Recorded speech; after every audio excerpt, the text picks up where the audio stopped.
सोचिए आप एक ऐसे देश में रह रहे हो जहां चारों तरफ दुश्मन है, जमीन छोटी हो, आबादी कम हो, लेकिन सुरक्षा ऐसी कि दुनिया सलाम करे।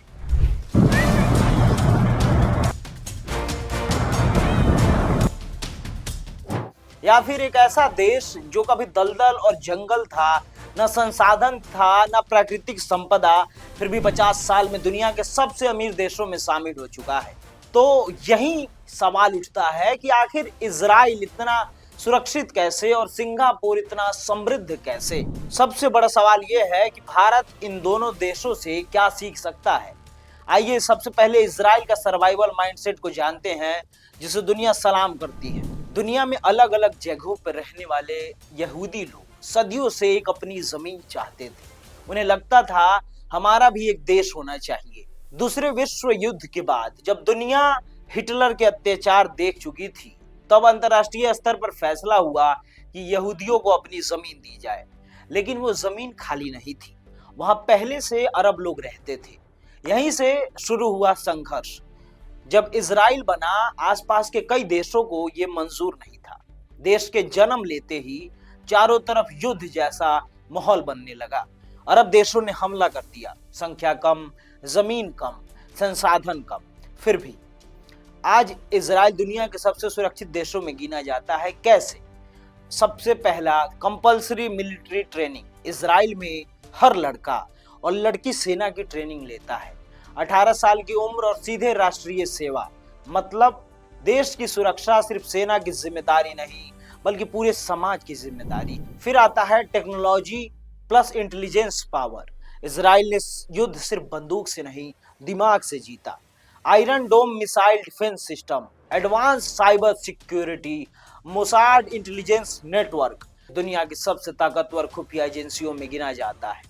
फिर आता है सर्वाइवल मेंटेलिटी। इजराइल के बच्चों को बचपन से सिखाया जाता है, अगर हम मजबूत नहीं होंगे तो हम रह नहीं पाएंगे। यही है सर्वाइवल माइंडसेट जो उन्हें हर चुनौती के लिए तैयार रखता है।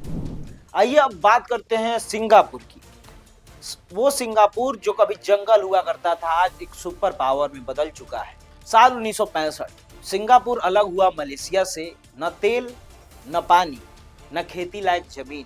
प्रधानमंत्री बने ली कुआन यू। उन्होंने कहा, हम संसाधन नहीं बदल सकते, लेकिन अपनी सोच बदल सकते हैं। फिर उन्होंने तैयार किया जीरो करप्शन मॉडल। सिंगापुर ने सबसे पहले भ्रष्टाचार पर प्रहार किया। सख्त कानून, तेज सजा, राजनीतिक इच्छा शक्ति, और आज सिंगापुर दुनिया के सबसे कम भ्रष्ट देशों में शामिल है। फिर उन्होंने ध्यान दिया एजुकेशन और स्किल फोकस पर। स्कूल से ही डिसिप्लिन, स्किल और ग्लोबल माइंडसेट दिया। बच्चों को सिर्फ डिग्री नहीं, काबिलियत दी गई। फिर आता है स्ट्रेटेजिक लोकेशन, यानी ग्लोबल हब। सिंगापुर ने अपनी लोकेशन का फायदा उठाया। आज वो दुनिया का बड़ा पोर्ट हब है, फाइनेंशियल सेंटर है, ग्लोबल बिजनेस गेटवे है। 50 साल और थर्ड वर्ल्ड से फर्स्ट वर्ल्ड। अब सवाल ये आता है कि भारत इन दोनों देशों से क्या सीख सकता है। भारत बड़ा है, संसाधन भी है, युवा शक्ति भी है। फिर सवाल है, क्या हमारे पास वही सर्वाइवल माइंडसेट है? क्या हमारे पास सिंगापुर जैसा डिसिप्लिन मॉडल है?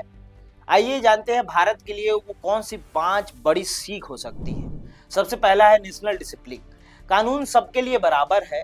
दूसरा है military plus technology focus. Make in India defence system होना चाहिए। तीसरे नंबर पे आता है जीरो करप्शन पॉलिसी। कागजी नहीं, जमीनी कार्रवाई होनी चाहिए। चौथे नंबर पे आता है एजुकेशन रिफॉर्म, यानी स्किल बेस्ड लर्निंग। 5वें नंबर पे है नेशनल फर्स्ट थिंकिंग, राजनीति से ऊपर राष्ट्र। कल्पना कीजिए, आज भारत का हर युवा अपने काम को राष्ट्रीय सेवा समझे, अगर हर अधिकारी सिंगापुर की ईमानदारी अपनाए, और अगर हर नागरिक इजराइल की तरह सजग रहे, तो क्या भारत को कोई रोक सकता है? कोई नहीं। 2 देश, एक ने सिखाया जीवित रहना है तो मजबूत बनो, तो वहीं दूसरे ने सिखाया बड़ा बनना है तो ईमानदार और अनुशासित बनो। अब फैसला भारत के इन हाथों में अब फैसला भारत के हाथों में है। हमारे पास संख्या है, हमारे पास संसाधन है, और हमारे पास क्षमता है।